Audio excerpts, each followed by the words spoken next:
Alors, dans un contexte incertain où les entreprises doivent innover et se transformer, le leadership transformationnel, c'est la réponse à une question simple. De quelles compétences de leadership et de quel profil de leader avons-nous besoin pour réussir?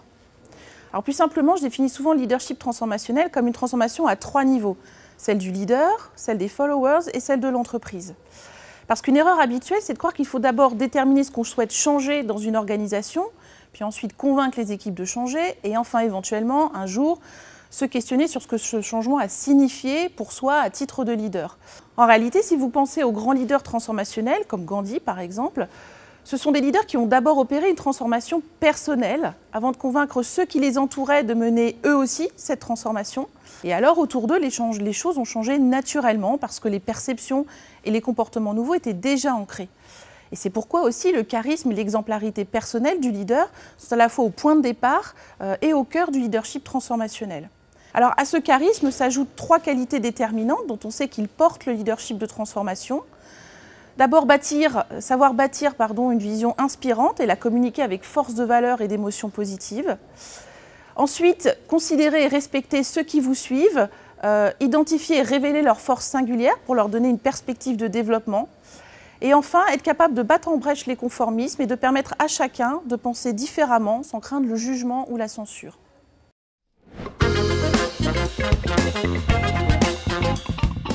Alors, a priori, ce n'est pas simple. Le charisme, ça vient du grec charisma qui signifie grâce divine. Donc le leader charismatique, étymologiquement parlant, c'est celui qui est touché par la grâce, ce qui fait un ticket d'entrée un peu élevé. C'est vrai que quand on pense au leader charismatique, on imagine généralement des individus incroyablement doués, visionnaires, excellents orateurs et capables de choses incroyables.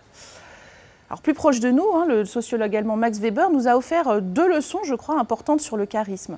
La première leçon, c'est que celui-ci est une force révolutionnaire. Le leader charismatique, c'est celui qui est doté de talents extraordinaires et qui va être capable de mettre à bas les ordres en place pour en construire de nouveaux sur des bases radicalement différentes et plus positives. Et d'ailleurs, si vous pensez aux leaders charismatiques en entreprise, Steve Jobs, Richard Branson, mais aussi Anita Roddick ou Sheryl Sandberg, vous verrez qu'ils ont tous agi comme des révolutionnaires et transformé radicalement notre vision de l'entreprise, de son marché, mais aussi de l'entrepreneur et de la société. C'est la deuxième leçon de Max Weber. Le charisme, ce n'est pas un don intrinsèque que l'on possède. Le charisme, c'est la croyance que les autres vont avoir en votre talent extraordinaire. Et c'est cette croyance qui va entraîner la fascination, l'identification et l'amour parfois que l'on a pour le leader charismatique. Ce sont des sentiments suffisamment puissants justement pour que les individus s'engagent corps et âme pour changer, pour soutenir la révolution que porte le leader charismatique. Alors bien sûr, vous pouvez renforcer votre charisme en améliorant par exemple votre communication. Les charismatiques sont des visionnaires qui savent communiquer avec force d'émotion et de valeur, comme on l'a déjà dit. Et d'ailleurs, un chercheur, John Antonakis, a montré qu'effectivement, à partir d'une expérimentation, il était possible d'augmenter le charisme des managers en les faisant un peu travailler sur leur communication. Mais en réalité, moi, je préfère donner un autre conseil, et c'est celui que je développe dans mon talk à HR Speaks. Mon conseil, c'est d'identifier vos dons personnels et singuliers, ceux qui font justement de vous une personne extraordinaire à vos yeux et aux yeux des autres. Alors ça peut être votre sens du beau, votre courage, votre créativité, que sais-je. Ce qui est important, c'est de partir de vos dons. C'est la meilleure base pour votre leadership. Et puis ensuite, ce qu'il faut, c'est trouver la révolution dont vous allez être le héros et puis de la mener. C'est pour ça que je dis souvent que le charisme, et développer son charisme, c'est élever ses dons à la puissance transformation. On a tous des dons et on a tous une transformation à mener qui va donner sens à notre leadership et faire de nous des leaders transformationnels.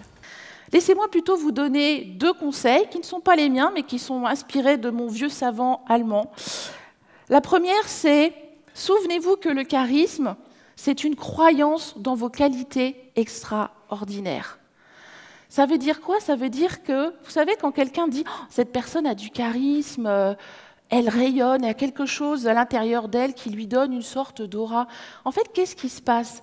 Il se passe que la personne qui vous regarde, elle voit chez vous quelque chose de singulier, elle voit un don. Ce don résonne chez elle.